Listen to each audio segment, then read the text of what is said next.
ఏంటి కుదరదు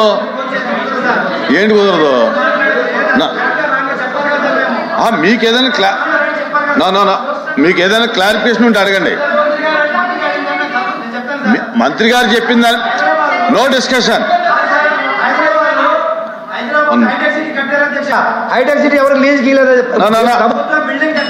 వినండి ఇప్పుడు మంత్రి గారు చెప్పిన దాని మీద మీకు ఏదైనా క్లారిటీ కావాలంటే అడగండి. ప్రజలకి నిజాలు తెలియాలి. ఏంటి కుదరదు? ప్రజలకు నిజాలు తెలియాలి అధ్యక్ష. అధ్యక్ష అడిగారు అధ్యక్ష, టీసీఎస్ కి భూమి ఇవ్వకూడదా, కాగ్నిసెంట్ కి భూమి ఇవ్వకూడదా, మదర్సన్ కి భూమి ఇవ్వకూడదా, రహేజాకి భూమి ఇవ్వకూడదా? ఏఎన్ఎస్ఆర్ అధ్యక్ష వీలే పిల్లేపించారు అధ్యక్ష. దీనిపైన కోర్టులో పిల్లేపిస్తారు. కోర్టు కూడా ముట్టుకాయలు వేసింది అధ్యక్ష. తెలుసుకోమని చెప్పండి దయచేసి.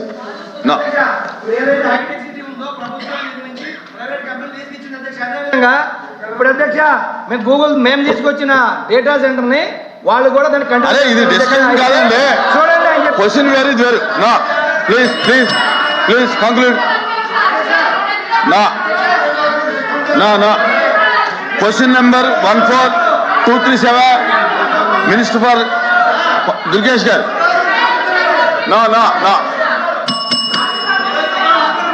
ఎల్ఓపి గారు కూర్చోండి. ఎల్ఓపి గారు మాధవ్ గారు కూర్చోవాలి.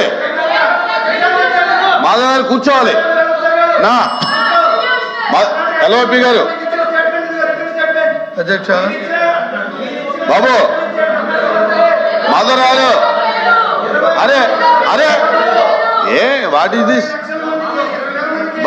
మాధవ్ గారు ఎల్ఓపి గారు మాట్లాడుతుంటే నువ్వు కూర్చోవా, చూసుకో సభలో ఏం జరుగుతుందో చూడు. అధ్యక్ష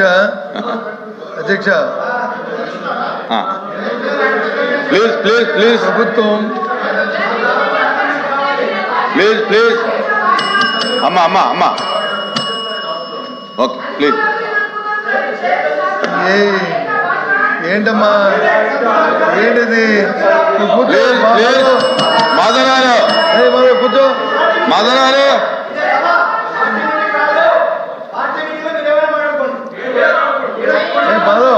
మాధవరారు అమ్మా కూర్చోండి. విప్పు గారు కూర్చోండి.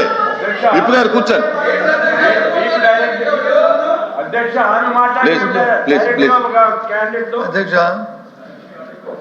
ఇది మొదటి ప్రశ్న.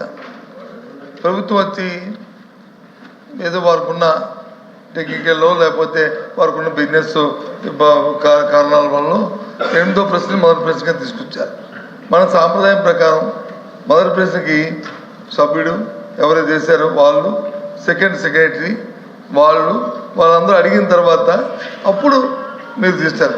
ఫస్ట్ సెక్రటరీ ఇంకా మాట్లాడుతున్నాడు, సెకండ్ సెక్రటరీ ఇంకా ఉన్నారు. వారు ఇద్దరు అయిన తర్వాత దాన్ని అప్పుడు చెప్పారండి.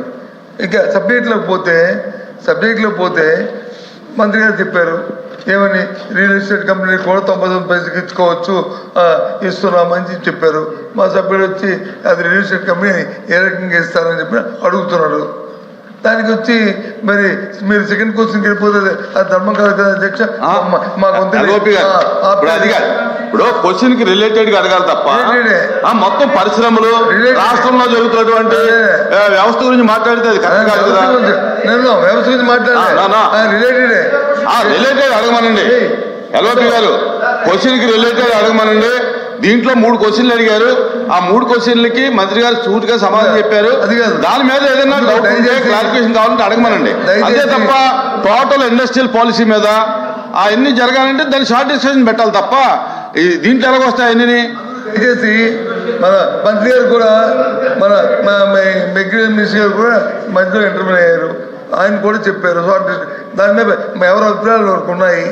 దయచేసి ముందు ఆ క్వశ్చన్ కంప్లీట్ అయితే దాని మీద మా విధానం కూడా, మా పార్టీ విధానం కూడా మాకు ఉంది. దయచేసి మేము దీనికి చెప్పదలుచుకున్నాం కాబట్టి ఆ సభ్యుడికి తర్వాత సెకండ్ సెక్రటరీకి అవకాశం ఇవ్వండి అధ్యక్ష. ఆ తర్వాత థర్డ్ పర్సన్కి మరి క్వశ్చన్ మీద అడగమనండి, ఇబ్బంది ఏం లేదు. క్వశ్చన్ మీద అడగమనండి. ఉండు అయిపోయింది. దాని మీదే ఒక్క నిమిషం మీది కంప్లీట్ అయిందండి, మీ కంప్లీట్ అయిందా? అందుకని సభ్యుడికి ఆ తర్వాత వచ్చి సెకండ్ సెక్రటరీకి ఇచ్చిన తర్వాత దాన్ని మీరు మీ బిజినెస్ మీరు అడిగితే మాకు అభ్యంతరం. అంటే డిబేట్ అవ్వకుండా అడగమనండి, ఇబ్బంది ఏం లేదు. ఇప్పుడు ఎంతమంది సిగ్నేటరీస్ ఉంటే అంతమందికి ఇస్తాం, ఇబ్బంది ఏం. కానీ డిబేట్ అవుతుంటే సబ్జెక్ట్ డిబేట్ అయిపోతుందండి. అది ముందు ఆ వాచ్ టైమింగ్ అది మార్చాలి అధ్యక్ష, టైం తప్పు ఉంది అది. తర్వాత నిన్న అయితే బిఎస్సీ ఇప్పుడు ఇక్కడ కూడా బిఎస్సీ జరుగుతుంది. అయితే నిన్నైతే ఒక బిఎస్సీలో ఒక డెసిషన్ తీసుకున్నాం అధ్యక్ష. క్వశ్చన్ అవర్ అనేది కంపల్సరీగా 1 అవర్లో కంప్లీట్ చేయాలి.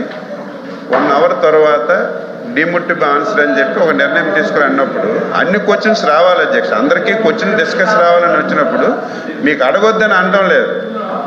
సంబంధం లేనివి లేకపోతే మొత్తం అన్నీ కలిసి అడిగితే దానివల్ల సమయం కూడా వేస్ట్ అవుతుంది. ఎల్ఓపి గారు ఏంటంటే ఇది పెద్దరికం ఉపయోగించాలి. మీరు పెద్దవాళ్ళు పెద్దరికం ఉపయోగించి హౌస్ చక్కగా జరగడానికి అన్ని క్వశ్చన్స్ డిస్కస్ రావడానికి ఉపయోగించాలి. ఇప్పుడు ఇంత క్లారిటీగా మీరు అడిగిన క్వశ్చన్కి ఎంత క్లారిటీగా చెప్పారు. రహీజా అనేది ఒక రియల్ ఎస్టేట్ వ్యవస్థ కాదు. రహేజా వాళ్ళు బిల్డింగ్లు కట్టిన తర్వాత ఆ బిల్డింగ్లో కూడా చాలా పరిశ్రమలు వచ్చాయి. ఆ పరిశ్రమల ద్వారా లక్షలాది మందికి ఉద్యోగాలు వచ్చాయని స్పష్టంగా చెప్పారు. ప్రూవ్ అయ్యింది హైదరాబాద్. అదే పద్ధతిలో విశాఖపట్నం కూడా చేస్తున్నారని చెప్తే మళ్ళీ డొంక తిరుగుడుగా రియల్ ఎస్టేట్కి ఇస్తున్నామని మంత్రి గారు చెప్పారు, ఒప్పుకుంటున్నారు. ఆ రకంగా మాట్లాడడం విధానం కాదు. ఏదైనా కొత్తగా అడగండి. మీరు మంత్రి గారు చెప్పారు 5 కంపెనీలు కానీ, లేదు 6వ కంపెనీకి ఇచ్చారు, ఈ కంపెనీకి ఇచ్చి మీరు చెప్పడం లేదు 99 పైసలని. అలాంటివి అడిగితే చెప్పడానికి సిద్ధంగా ఉన్నాం. కానీ సంబంధం లేని క్వశ్చన్స్ వేసి సమయం మీరు ఎంతమందిగానే ఇవ్వచ్చు. 10 గంటలు 1 గంట సేపు అయిన తర్వాత డిమిటివ్ ఆన్సర్ అని చెప్పకుండా అన్ని క్వశ్చన్స్ వచ్చినట్టుగా చేయమని మా విజ్ఞప్తి. మంత్రి గారు ఓకే.